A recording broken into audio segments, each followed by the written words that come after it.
श्रावण की सोमवती अमावस्या, कृष्ण पक्ष, गंगा का प्रचंड प्रवाह।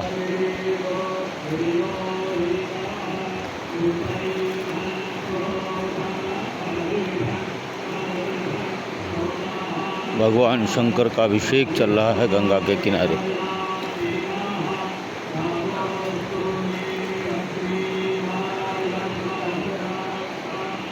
ओम त्र्यंबकं यजामहे सुगंधिं पुष्टिवर्धनम् उर्वारुकमिबन्धनान् मृत्योर्मुक्षीमामृतात्।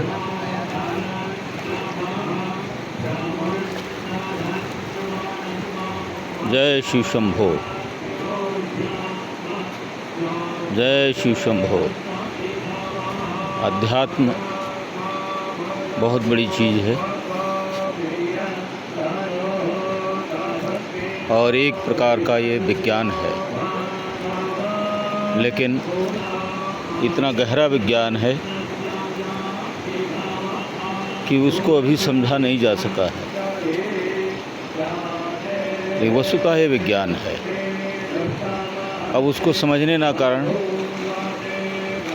हमारी धाराएं ढोंग और पाखंड की ओर भी मुड़ जाती हैं, रूढ़िवादिता की ओर मुड़ जाती हैं और उस सद्ज्ञान तक हम नहीं पहुंच पाते हैं। जितने भी ऊंचे संत ऋषि आत्माएं हुई हैं वो सभी सद्ज्ञान तक पहुँची।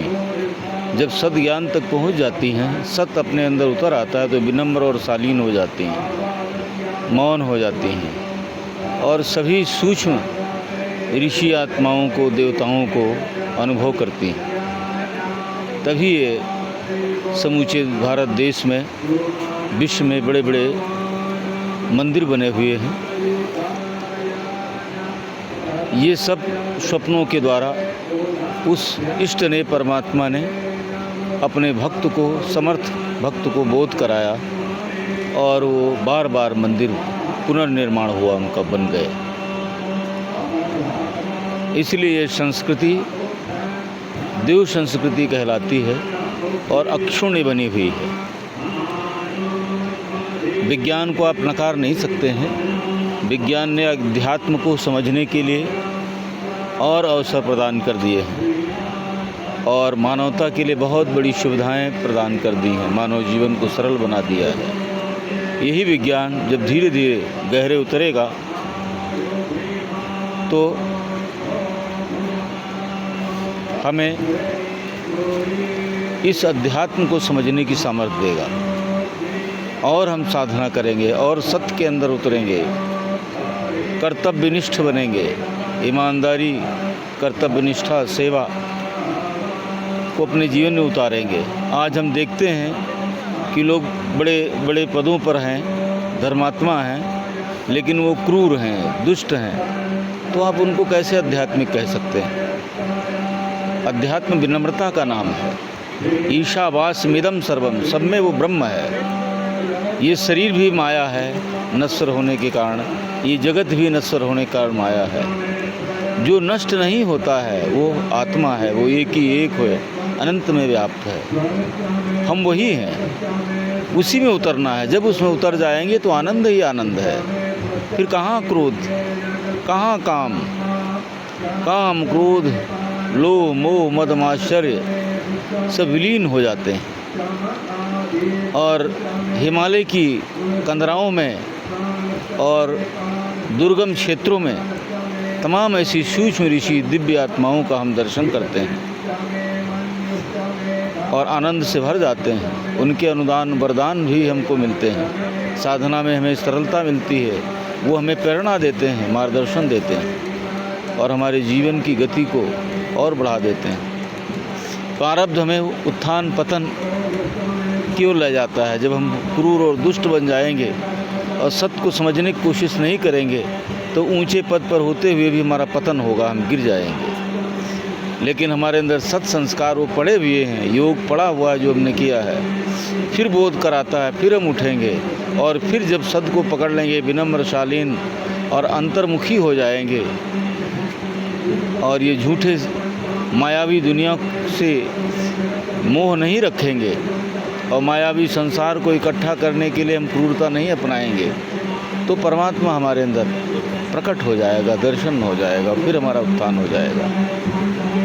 तो सत्य यही है, जैसे व्यास जी ने कहा है, परोपकाराय पुण्याय पापाय परपीडनम, अष्टादश पुराणेषु व्यासस्य वचनद्वयम्। इतने पुराण शास्त्र लिखने के बाद परोपकार और पुण्य को बड़ी चीज़ बताया है, और दूसरों को दुख देना बहुत बड़ा पाप बताया है।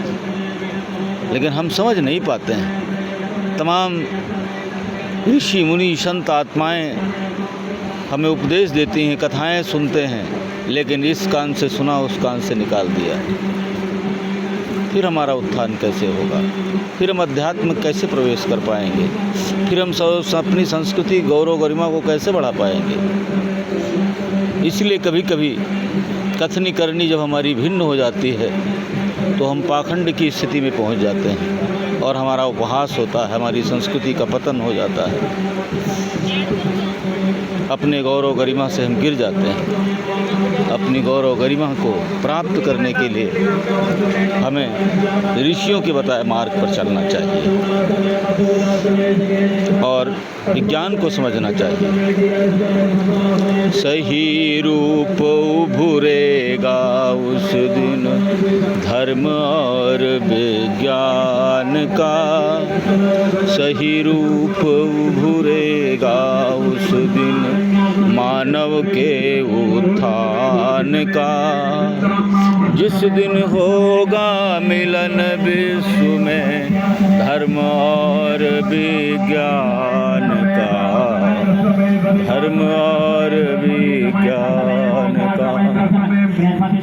श्री धर्म गंगेश्वर महादेव का अभिषेक चल रहा है। आज सोमवती अमावस्या पर भगवान का अनुष्ठान में भाग लें और शंकर भगवान का आपको दर्शन कराते हैं।